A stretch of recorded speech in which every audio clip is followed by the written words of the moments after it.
কেমন আছেন সবাই? ভূমিকম্প সহনীয় স্ট্রাকচার শুধু আমরাই করছি, এই বছিলা কেন্দ্রিক। কেন করছি?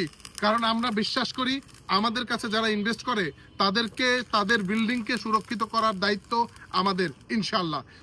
পাইলিং এর অ্যাকচুয়ালি যে রড ব্যান্ডিংটা হচ্ছে, এই রড ব্যান্ডিংটা আমরা আসলে দেখানোর জন্য আসছি। এবং তাছাড়া আমাদের এই আরবান গার্ডেনিয়া প্রজেক্টে কোয়ালিটি মেনটেন করে যে আমরা কাজ করছি সেটা আসলে দেখাতে আসছি। বিএনবিসি 2020 সালের কোড অনুসরণ করে আমরা করছি বছিলা ব্রিজ সংলগ্ন আরশিনগর বা শ্যামলাপুর ওয়েস্টার্ন সিটিতে আমাদের সবগুলো প্রজেক্ট। এছাড়া আমাদের সবগুলো প্রজেক্টই বিএনবিসি 2020 সালের কোড অনুসরণ করে করছি, যাতে কিনা ভূমিকম্প সহনীয় স্ট্রাকচার আমরা করতে পারি।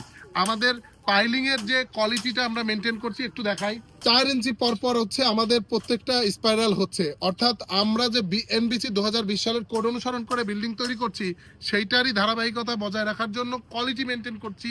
এই রকমের করে আপনার যেটা পাইলিং এ আমরা রড দিচ্ছি, এটা হচ্ছে 12টা রড। অনেকেই কিন্তু 6 বা 7টা রড দেয় এবং 7 থেকে 8 ইঞ্চি পরপর হচ্ছে স্পাইরাল দেয়। আমরা সেখানে 4 ইঞ্চি পরপর স্পাইরাল দিচ্ছি এবং 12টা করে রড দিচ্ছি। তো তার মানে বুঝতেই পারছেন যে পাইলিং এ আমাদের কোয়ালিটিটা কিভাবে নিশ্চিত করছি।